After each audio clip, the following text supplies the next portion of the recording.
everybody, and welcome to ABA Inside Track, the podcast that's like reading in your car, but safer. I'm your host, Robert Perry Cruz, with a very special bonus episode of the show. Now, for those of you who have been listening to ABA Inside Track before, you know that every 12 episodes, we do a grab bag where we just pick out articles that we want to discuss, and we discuss them. They don't have to be about any particular topic, just whatever interests us from perusing the table of contents. One of our last episodes of Grab Bag, we read an article by Green, Sigurdson, and Wilder from 2016, the Journal of Applied Behavior Analysis, called Decreasing Bouts of Prolonged Sitting Among Office Workers. And lo and behold, a few days later, one of the authors, or the primary author, Nick Green, actually emailed us and thanked us for reading his article and sharing his research. Now, Nick had a really cool website, BehaviorFit.com, where he used behavior analysis to look at issues of improving health and exercise, similar to his original article in which he worked with office workers to try to increase their amount of getting up every 30 minutes, which is a very important health skill. And I reached out to Nick as well, thanked him for the email, and asked if maybe he'd like to come onto the show and tell us a little bit more about the work he's done looking at behavior analysis and exercise, talk a little bit about where his interest came into play, and just generally discuss the idea of health and exercise as it relates to behavior analysis. So Nick was kind enough to agree to come on, and we did a quick phone interview to talk about all those topics and a little bit more, and you're going to hear that right now. So we're talking to Nick Green of BehaviorFit.com, who was the author of one of our grab bag episodes, I should say, on decreasing sitting in office workers. Nick reached out to us, and we're very, very happy to have him on the show. How are you doing, Nick? I'm great. Thanks for having me today, and I'm looking forward to seeing what you guys' questions are about learning about my interests. Excellent. So, Nick, why don't you start just by telling us a little bit about yourself? Well, right now I'm a PhD student at the University of Florida in the behavior analysis program here, but we can rewind a few years and you kind of see my story of how I got here. I'm originally from Indiana, and I got into the field just like any other kind of cliche story. I wasn't really doing anything meaningful. I was into sales and business for a while. I was kind of had those type jobs, and then I came across this job title called ABA therapist, and I applied, and I was able to learn the principles of behavior, and I was very fortunate that my first job in the field, I had some amazing teachers. I worked at the Behavior Analysis Center for Autism, Baca in Indiana, under the guidance of Dr. Carl Sundberg, and I've had great teachers there. He had fantastic mentors in that learning environment, so I was able to learn from Drs. John and Barbish, Dr. Pat McGreevy, folks like that who are leaders, in that special ed autism field. That's kind of where I got my feet wet with behavior analysis, and then slowly learned about this whole science of human behavior, and wanted to do a little bit more. And then one of my mentors at the time, Bob Bryan, he mentioned, hey, you're kind of interested in this OBM kind of managerial type stuff. I became trained as like a PCM, professional crisis management trainer, and then that kind of led me to having this interest in OBM, organizational behavior management. I learned about Florida Institute of Technology and how they had a program. And so I knew I needed to take a bigger leap with my career, and I wanted to do something. So I applied to the master's program on campus in Melbourne, Florida, packed my bags, and I've been in Florida ever since. And that was about 4 years ago now. Okay. Yeah, so I guess kind of continue with the story. Then I got into OBM, and then as it came, come your second year in the master's program, you need to come up with a thesis topic, and I was kind of going through my own personal transformation with my own health, and so I was reading all these things about sitting is the new smoking, so I started getting into the whole sedentary behavior. I learned about physical activity and started really studying part of the area of that, physical activity and wellness. And so that was my master's thesis. That was the article you guys covered in your grab bag episode, which again, thank you for that. Oh, sure. And that really kind of led me to a position where I said, you know what, I've been fortunate to kind of learn all these really neat things about behavioral science and sedentary activity. So let me figure out a way to share this information with other people. And so that kind of was the impetus of BehaviorFit. And it originally started out as a blog, and you can see all the blogs I've written now for over the past year and a half, and that's led to other workshops and seminars and really dissemination of my sedentary behavior specialty and behavior analysis in general. So it's really opened up a lot of opportunities for me, and that's kind of where I'm at now. Excellent. So, we really loved the article on decreasing sedentary. My story.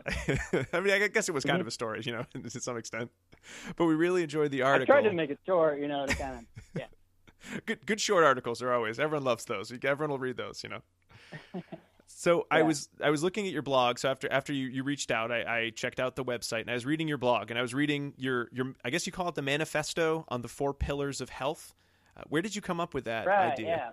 So really, I would say, I'm speaking to an audience of behavior analysts, this whole sedentary behavior, personal wellness journey of my own was a behavioral cusp of sorts. So it really just kind of opened up that I just peeled back the layers to all these just different areas of health. And I'm looking at my bookshelf now, and I just became a voracious reader on all these trade books and research on sleeping and eating better and moving right. And it really I saw just over, a year and a half worth of reading everything, that these are kind of the 4 main areas that you kind of need to have a pretty healthy life, in my opinion. So that's kind of where they came from. Great. So you should lift weights. Is that specifically weights or just sort of general exercise?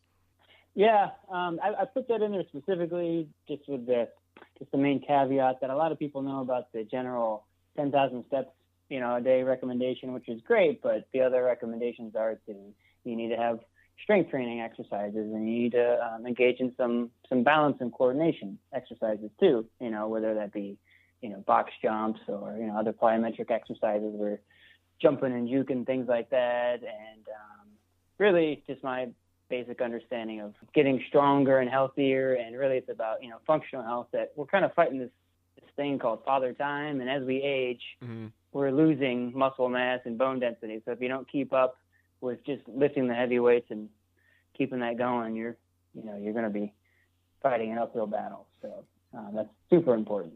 Okay. So it's weights and getting moving, just like in the article, getting up and moving every 30 minutes, sleeping 8 hours a day or thereabouts. Yeah. Sleeping, rest and recovery is super important, not only for if you're exercising, you need to have also, if you're thinking hard and working hard, have all that extra, I would say loosely speaking here, that cognitive load, because, physiologically what's happening is that your brain needs to be, asleep for long periods of time to clear out all the metabolic waste, so your brain is healthy and ready to go the next day. I know that's not the most behavioral speak, but that's just the basic kind of understanding of it. Well, I'm guessing that you're not just doing workshops for behavior analysts, so you probably have to use a lot of the language of whoever your audience is. So you probably have a good grasp of that, right? Yeah, and like I said, the caveat that I'm a behavior analyst by trade, and I just try to learn as much as I can about these other areas. So I'm not a brain surgeon, but it's just these are the basic things I've kind of picked up on by learning from all these expert trade books. That it's just like, oh yeah, that's why I can't think straight after a couple of days because I'm short on sleep. I'm tired, and just understanding the physiology, I think for me has produced some really good rule governed sleeping behavior. Yeah. So with the weights, sleep, getting up, moving, and then eating fats, avoiding a lot of foods with carbohydrates. So those are your four pillars. Did I get them all?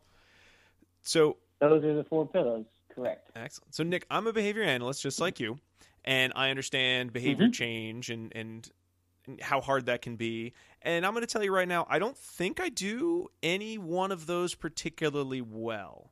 So how the heck am I going to change my behavior? Because even with your sitting study, I know the results were better, but even those, you weren't getting everybody up to that goal of getting up every 30 minutes. So what do you find the biggest challenge is in getting people to change their behavior related to health and exercise? Yeah, I think if we kind of put it, using the 4 pillars metaphor here, it's just kind of like, where do you, out of those 4 pillars, if you're to rank all of them, what would be the most important to you? What would be the easiest thing to change? You could be somebody that it might be super difficult because a gym's not close by, or you don't have the money to pay for a membership. But maybe what you can do is you can start moving. That's free, so to speak, and maybe you can start, by downloading an app. So I'd really just look at, what would be the, client's, path of least resistance. What would be their preference first, and then look at, what would be the easiest thing to change, and then just change one thing, right? Because then you can work one thing and then slowly, get some success with that one thing, and then you add the other pillar and then the other one. And eventually, once you get all four kind of pillars working together, then I think some key, social validity check-ins, every couple months you say, okay, how are we doing? How's the sleep going? How's the exercise, right? Because if you're going to start exercising more, you're going to need to eat more possibly, and you might need to sleep a little more because you're going to be tired. So, once you start changing all those behaviors, then it'll take time, of course. But I would say, just to answer the question initially, just what's one small thing you can change to get things moving in the right direction? Okay. You're spreading the gospel of health and exercise change, and hopefully also behavior analysis. Do you try to use more than just the antecedent strategies and the kind of the check-ins used in that article, or do you try to use any reinforcement strategies? Help folks figure out how to find that minimal response effort, sort of like you were just describing. What's sort of the tack you like to use in, and you can use behavior analytic terms all you like. It's okay. Sure. Yeah. So if I'm answering this kind of from a research perspective, I still have to, investigate, possibly by using some type of assessment tool to figure out what are those antecedents that people are more familiar with that I might not need to implement. For example, if yourself or listeners have heard of the performance diagnostic checklist. Have you heard of that, Rob, by chance? I believe so. I get a lot of checklists mixed up though, so I'm okay if you want to explain it again.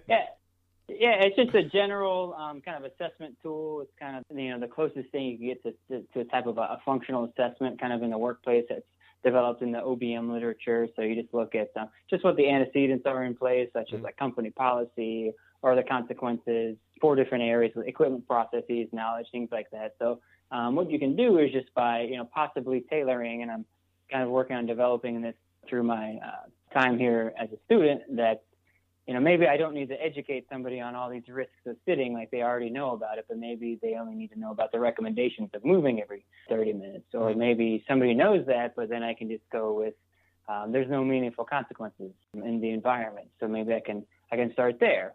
Or if those 2 boxes are checked and that's not the indicator route, maybe I need to look at a possible, can the environment support the behavior change? Here's a great example.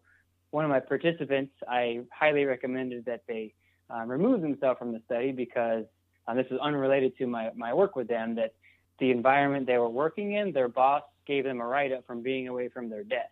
So if you don't have that upper management, support, that buy-in, then anything that I do, from a research side or from a worksite wellness, if I'm developing a program for a company, it's not going to fly if management doesn't support what the behavior change strategy is. Yeah, just a quick note with that participant, she was just getting a drink of water and somebody said, hey, you're not at your desk. And she was written up and I say, okay, well, my study requires you to kind of be away from your desk. So I don't want to jeopardize your career. So, and she was she was already forthcoming with, she's like, I'm not so sure about that. And what kind of draconian workplace? Fine, Yeah, the job tasks were such that the individual was required some specific like coding type work at their computer. So any any time spent away from the desk could be a loss in productivity. And looking at those type of variables would be super important. So I kind of went on a tangent there. Does that kind of answer your question from the research side? I think the idea of looking at this is a lot about antecedents because you can't control all the consequences yourself. You talked about minimizing response efforts. So, hey, I think everyone could probably do the get up every 30 minutes. That seems so easy. I was shocked that you didn't get 100% success because, again, it sounds so simple, right? Right, yeah. Are you doing any follow-up on that research, or are you working on anything similar other than the checklist you were describing?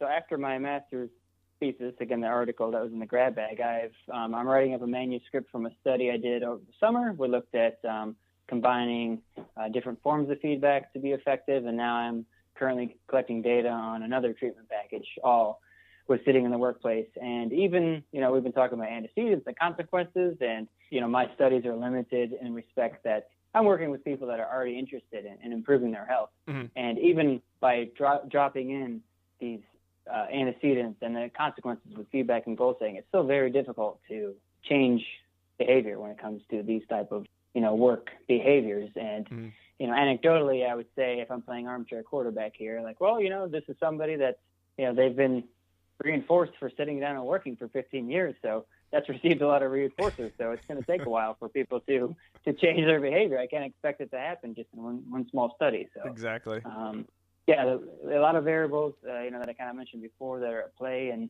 the beauty of it is if I can just show a little behavior change with this very low cost intervention, all it takes is time. I'm not paying people to move more. It's really encouraging so far for me. Mm-hmm.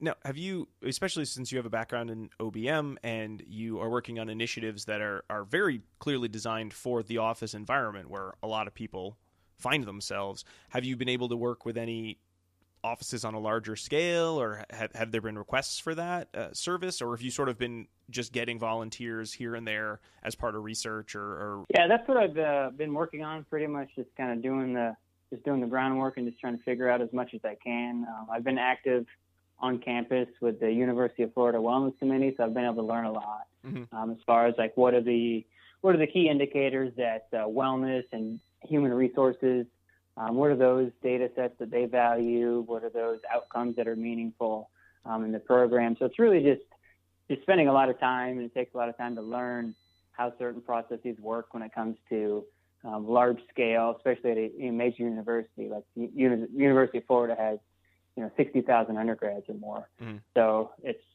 of course you have that many, administration and employees. It's really kind of doing a lot of homework right now with figuring out what is it that people are interested in. And this whole standing desk thing is pretty popular right now. And yeah. So it's just a lot of learning professionally, academically, personally.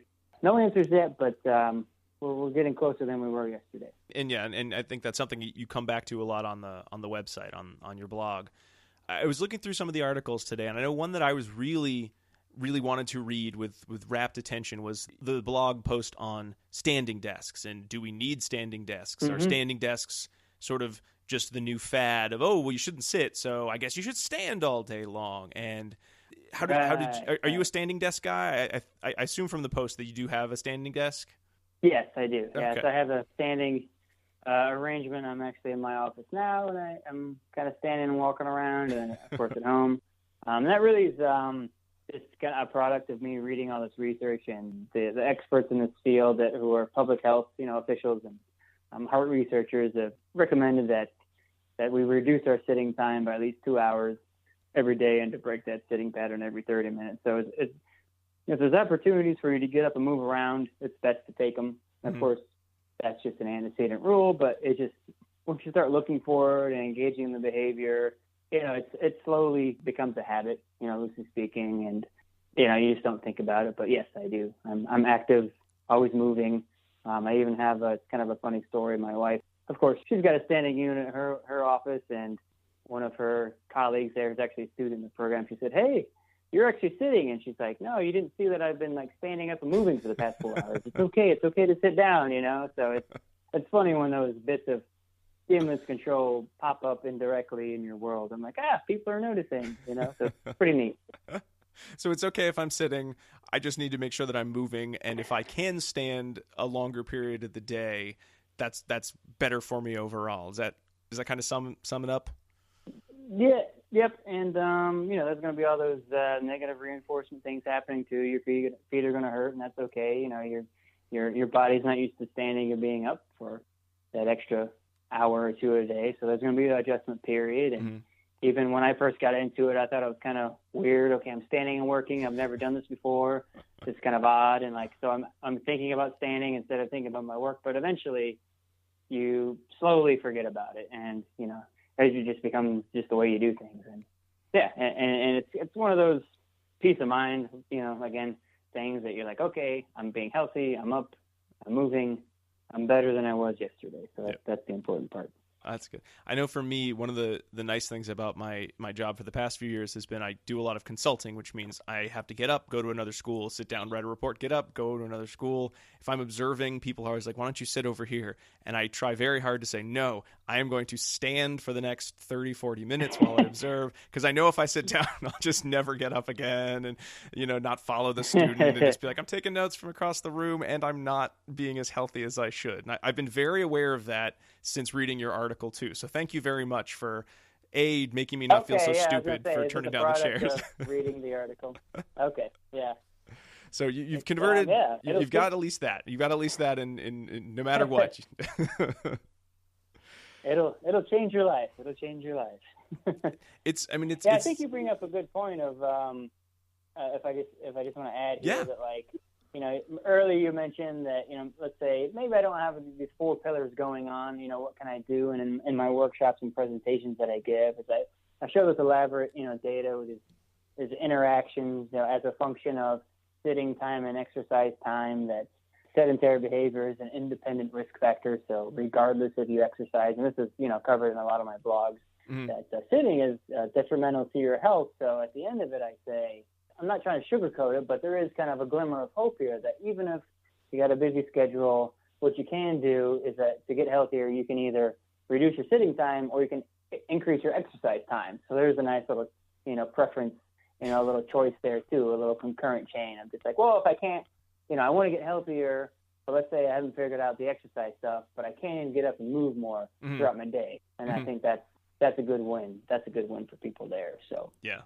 It's powerful. I mean, it's one thing to be told, all right, you need to eat better, sleep more, get up and move, and exercise. And it sounds so overwhelming. But when you talk about it, as you just did, you've got, here's your preference assessment. You can either exercise a lot more, you can get up and walk around every 30 minutes. I think most people have the choice of the latter, and it's so achievable. It's not as easy as just, I guess I'll get up, as your study showed, but it's so much simpler, and it's attainable in a way that I think people could get reinforced pretty quickly. I know reading the article, even in the initial pages, talking about, as long as you're getting up and moving, that's not more important than exercise, certainly. But if you have 2 equal people, the one that gets up and moves is going to be better off, even if you control for exercise. That made me feel like I can actually be a better person. I'm so excited. Yeah, and I'm just sitting here thinking, and you have all the other kind of correlated benefits too, with if you're upright, you can actually literally think better on your feet because you can have more oxygen to your brain. Again, that's a subjective kind of measure, but you start to notice those things when you're up and working. And even if your diet isn't perfect, we all have our days, but if you go have a big lunch, then you go sit down, you're going to be falling asleep and not concentrating. But if you're up and moving, your metabolism's going to be better, your blood's going to be flowing, and you'll be able to at least, hang on for a couple more hours, probably better than you would have if you've been sitting down. Yeah, I wanted to add in there too that as much as my nose is always in the kind of the latest fitness blogs and the research and everything, that if we're talking about health and wellness as it relates to behavior change, we have to understand that things are going to take a while to, adapt and change. Like health and wellness is not going to happen overnight. So there's no magic pill, right? Just like you see that if you ever see, you have the infomercials that, hey, you can get abs in 30 days and things like that. But, if we're behavior analysts talking to other people, we need to make it clear that, you can't just go in for, liposuction. Like, you didn't change any behavior. You changed the aesthetics, but, what's going to happen? That behavior that's being reinforced to produce more body fat, that's still going to persist, right, unless that behavior's changed. So I think it's just important to point out that focusing on those behaviors related to the long-term outcomes, is super important. Because if you just look at, maybe an overweight population, that's just behavior of excess, right? Eating the wrong things, consuming too many things. So that should be the focus. Yeah. So Nick, I know here on the show we've been really looking a lot more and more as we've gone on into the idea of the dissemination of behavior analysis, and it seems to be when you look, I have some Google alerts set up for behavior analysis and behavioral science, and I get a lot more hits for behavioral science these days, and it feels like there's a population of folks who think they know about behavior, and they think they know about behavior change related to, say, special education, classroom behavior management, and you read what they're writing, and it's sort of like they got the idea, like they went to a good talk, probably by a behavior analyst, and then they sort of just missed the end point. They looked at the surface level, oh, here are steps to do, but they don't understand the why or how it would be effective. Do you find that to be the case overall in the health field, or in terms of improving health and exercise, that there are people who seem to say the right things, but you can tell you don't know what you're talking about, you just read this or saw this? I mean, does that happen to you?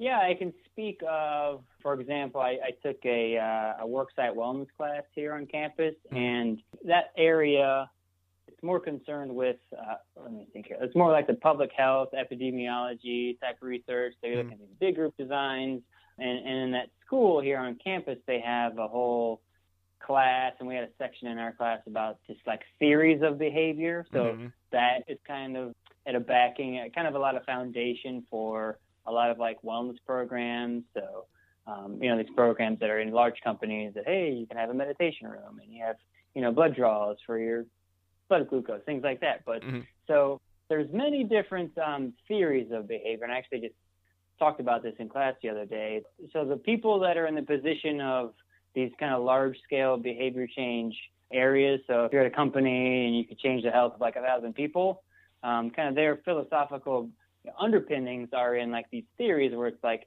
we need to change the attitudes and the beliefs that are based on the social norms. And so they use the word behavior a lot. So I was excited when that unit started, but it has no foundation in operant conditioning or radical behaviorism. So there's no mention of Pavlov, Skinner, no base, not even just the basic, punchlines of those guys. So I was let down, of course, as a behavior analyst, but I think it's important for us as a field to recognize that these are the individuals that are working on these programs that have the keys to the car to affect health on a large scale. And they might be using similar terms, but they don't have similar behavior change beliefs, if that makes sense. No, I get what you're saying. So that's kind of where I've ran into it there when it comes to kind of differences in dissemination and having other people talk about behavior, but where it's like it's close and behavior is almost like a buzzword, I think, kind of like you're alluding to. And even other people are out there. I've heard of one conference that's coming up that includes a speaker where this individual, she's got a successful business, but she's like a behavior change specialist, and she, is all about figuring out how to motivate employees really, but she's calling herself like a behavior change specialist, and it's just like, it's kind of watering down her science, and you just want to, I don't know. It's I think we're experiencing similar things just in different industries, I think. Yeah. So are you one to sort of smile politely and try to rephrase terminology when people kind of hit you with that? Or do you gnash your teeth and get grumpy and say, you don't know what you're talking about? I'm assuming the former. No, for me, it's not really about correcting each other, because I don't think you're going to, in my opinion, you're not really going to get anywhere. So it's really, I think we all deep down, we all have the same goal. We all want everybody to get better, and we just have different ways, different means to the end. So I think really the important thing is just about working together and just recognizing that we just have to pick our battles, and maybe what we tacked as behavior analysis is different from their tact, and so we can work together in a different way. So okay, well said. We've been doing some research ourselves on dissemination, and yep, that you got it. It is difficult though. I've tried to push a couple times to bring up data and objective measurement in certain groups I've been a part of, and that's a whole another different avenue to cross, where it's just if you're working with a group of people that don't value data, maybe you or audience members can relate to if you're maybe working in a parent-teacher conference or some type of school meeting, that if people don't really care about data, then you want to push data, then you got to find a different way. Now that reminds me of you chuckle. Maybe there's some truth in there. Oh no, yeah, you're spot on. I think the one meeting in the past 10 years where I probably, if I were my own supervisor, I would have been like, I think you're fired. It was very much about that. Why is no one looking at my data? I'm clearly right. And for whatever reason, that was the hill I chose to die on. And not my best moment, but it is such a shock when you realize how big, data, everyone's saying data this and data that and big data, and we're using data, yet nobody really wants to actually use that data. They just want to know that it's being collected and it's been put in a vault somewhere. Maybe someone made a spreadsheet at one point, and when we can sleep safe at night knowing that there's data around us, but nobody uses it. That sort of makes me think of, I think, one of your posts that you sort of mentioned the idea of everyone's got their Fitbits and everyone's got their step trackers, and how that's really a guideline. Do you find that people, the average person, is actually using that data? Do you think it is a useful trend that everyone has these fitness trackers? What are your thoughts? Yeah, so the research article that I can bring to mind real quick is that people who buy like Fitbits and trackers, they tend to not wear them after like 6 months. So you have that issue right there. So, the whatever we want to call it, novelty, like a stimulus control, wears off, and they're not using it anymore. But really, the first question now that I think about is, you're collecting data. What are you going to do with it? Right. So you got these steps. How is that going to lead you to changing your own behavior? And I think that's the more important question. Like, okay, I got this thing and it's got this heart rate monitor on it, and now I can see my heart rate. And then it's just like, okay, but what's the next step? And so I think that's a question that maybe a lot of people aren't asking. And then even when you're using the data, people could probably go back and forth with this argument, but really, if the device is maybe a prompt or something to get you to change your behavior, and now you're monitoring yourself and you're meeting your goals, which is fantastic. I'm all for it. But eventually, that's still an artificial device on your wrist, and it needs to be a prompt that should be removed, right? If you go in with an intervention, you want to remove it. So it's just kind of like the intervention just never went away. And, then you become, what is it? You become prompt dependent on your watch or your Fitbit or whatever it is. So the main questions are, you're taking data. That's fantastic. Are you going to actually use it? Are you going to link it to your health behavior? And then once you maintain that behavior, once you get the maintenance going with your activity, then do you remove it? Because I think that's what you should do. Well, I know for me, the only time I'd hit my steps would be when I'd mow the lawn, which I assumed was because I was walking around so much. But I think it was just my lawnmower vibrated the thing into thinking I'd gone 10,000 steps after 30 minutes. It was hypersonically vibrating, and you couldn't hear it. That's funny. I don't mean to, rain on people's parades for their steps and everything. That's great, if that helps you keep it going. But I'm just kind of extending the conversation of. Sure. Is that, what's the next step with your intervention? If I'm talking to a behavior analyst here, like, hey, it's an intervention. What's next? Are you meeting your goals? Are you going to have it on for the rest of your life? Yeah. I don't think they tell you that in the Fitbit commercials, like, hey, buy this, and then you're going to have it for the rest of your life. And everyone's running in those commercials, so they probably don't even need the Fitbit at that point. Right. I mean, if you were to do a simple A-B reversal, it's like, okay, you're running, you get your steps up. Then if you take the Fitbit off, are you still going to have that behavior going? If the behavior is properly reinforced, then I'm sure the behavior would maintain if you didn't have a Fitbit, because then now you'd have a nice correlate between, okay, for those last 3 months, I've been running 5 times a week, hitting my steps. I don't need that extra input, I think from my perspective, having the data, I felt like I was the beginning of the research article, where it was like, Rob's data shows that he's not making it to 10,000 steps a day. And the purpose of this article was he's not really sure how to do that. I guess run more, but that's no fun. Anyway, this research article's over, and then I didn't actually know how to turn that data into effective change, other than I guess I should run more, which isn't really it's an intervention, but it's sort of like an intervention that also needs its own separate intervention to reinforce that behavior. And it's one of those long-term things. If I run a little bit every day, I'll get better at it. And 2 years from now, I'll be running 5 miles and I won't want to throw up and I'll be so proud of myself. But that's so far away. Right. Right now, I could go back and sit.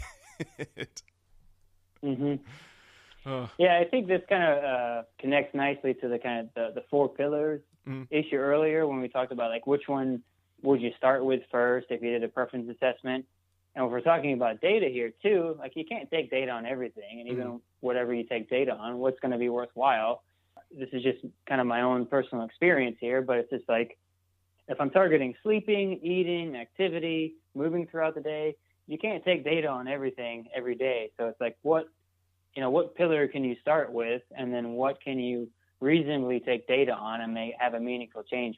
I've thought about it so many times. It's just like, you can only spend, so much time each day on your own personal data behavior, right? You can only maybe do an hour, maybe a half an hour, where it's logging your food or, entering your Fitbit data into a spreadsheet. Me personally, I am into weightlifting, so I will every couple weeks enter my reps and everything into a spreadsheet, just because that's a good cycle for me to go through, because you don't do the same exercises all the time. So, and even when I'm doing that, I'm just like, God, it's so much, because you're just doing other things. So I think it's important to consider that too, of like, okay, we're so data focused, but what's a fair amount of data that's reasonable that we can expect others to do too when they're working on all these different health areas they want to improve.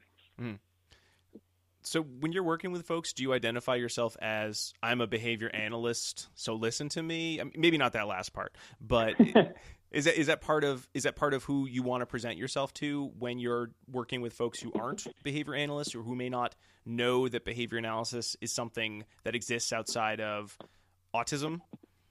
Right. Yeah. So when I do chat with people as far as like my interest and everything, I might use like a more general. So many times now I said, hey, I study behavior analysis, and I say, have you heard of that? No. So I might say, I'm into behavioral health, and I'm into workplace health and reducing sitting, and that's what really starts a conversation, rather than going to the nuances of the science of behavior. But when I'm in my presentation and everything, because I talk about so many health things, I think it's important, and I add this, that I have a disclaimer that says, I'm not a medical doctor, I'm not a certified ergonomist, I'm not a physical therapist.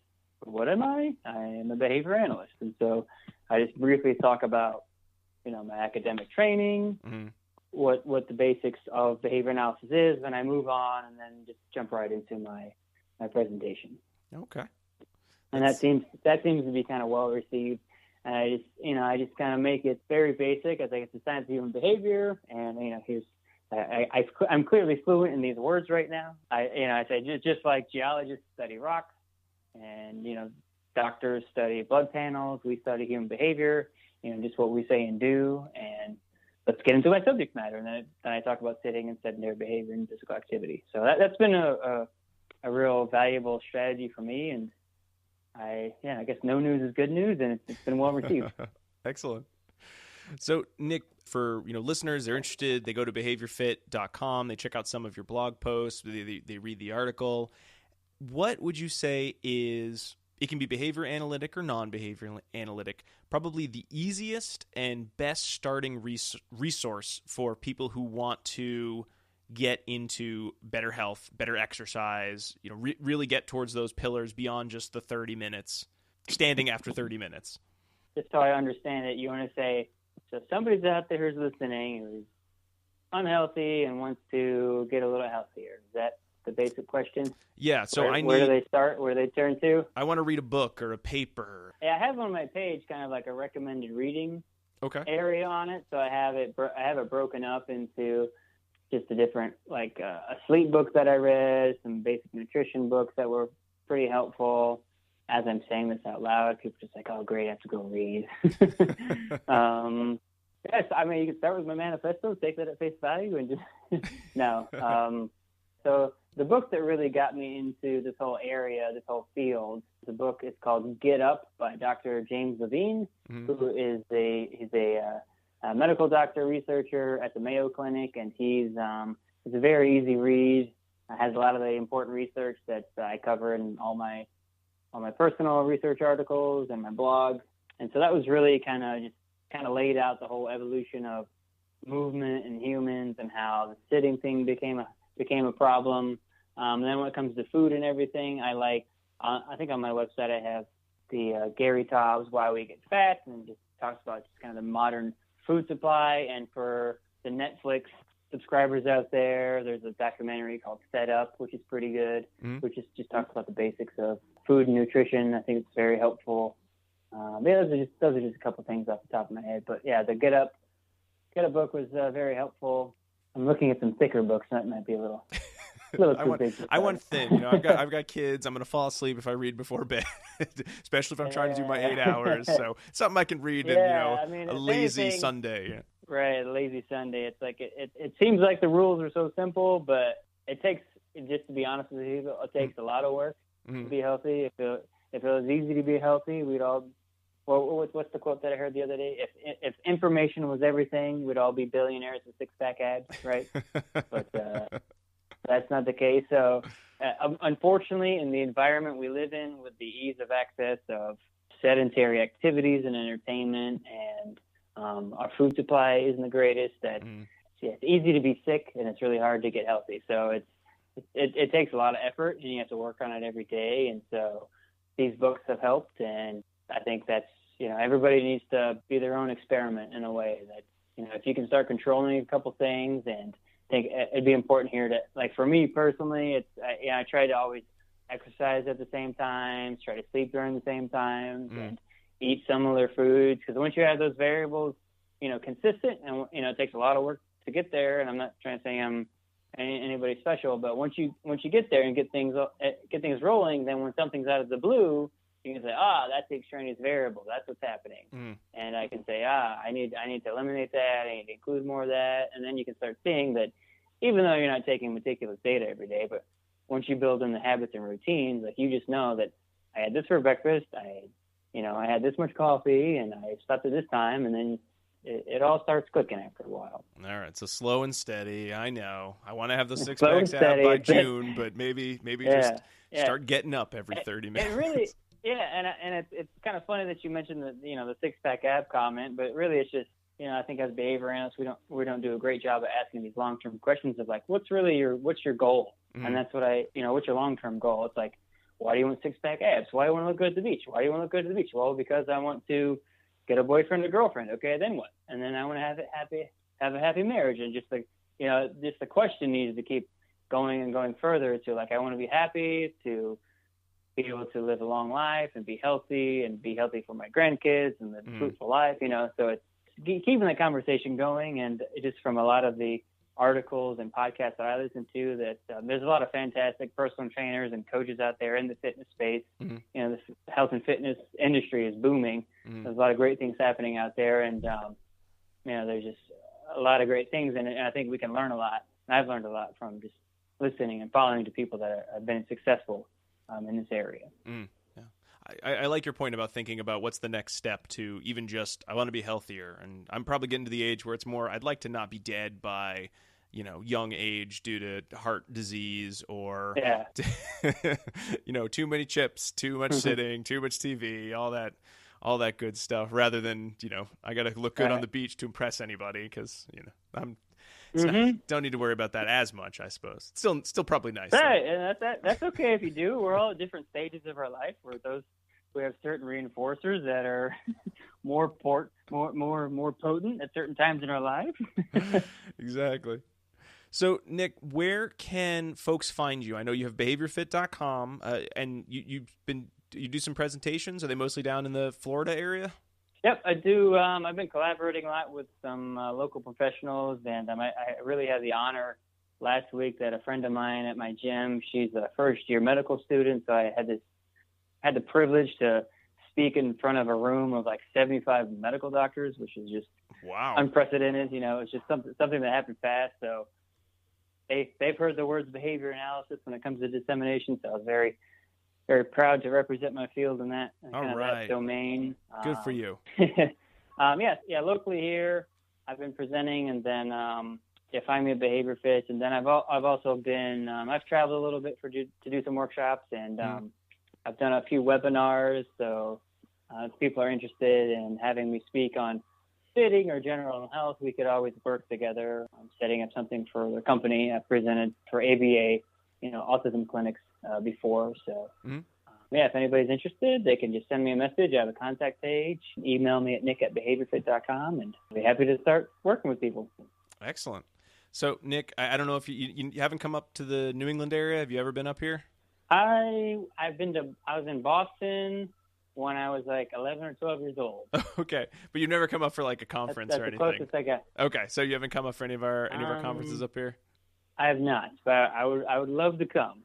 All right. Well, if you ever find yourself in the area, I'd say I'd buy you a drink, but you probably would rather get like a healthy snack or make me go for a run or something. But No, everything in moderation. You can have a drink, you can have a cupcake. Just don't do that every day. That's the thing, right? Okay. All right. Well, whatever it is, the offer is there if you ever make it up here to cold, well, sunny today, but New England. I'd love to. Excellent. Well, Nick, thank you so much for taking the time today to talk to us, and we'll talk to me and to our listeners. It was a real treat reading the article, and it's been really great talking about an area of behavior analysis that I don't know if anyone's really talked too much about before. So, thank you so much for that. Oh, thank you, Robert. Yeah, I was happy to do it, and if people have more questions or want to know more, feel free to reach out to me or you, and I'll be happy to ask any questions if it comes to how to write a blog about this stuff, or how to put together a workshop, or how any information specifically about the field. I'll be more than happy to. I want to be valuable to other people, so I'm happy to do it. Excellent. Well, I hope everyone had as much fun listening to our discussion as I know I had in talking to Nick. Like Nick said, you can check out his website, BehaviorFit.com, where he posts a number of blogs about exercise and health and behavior analysis.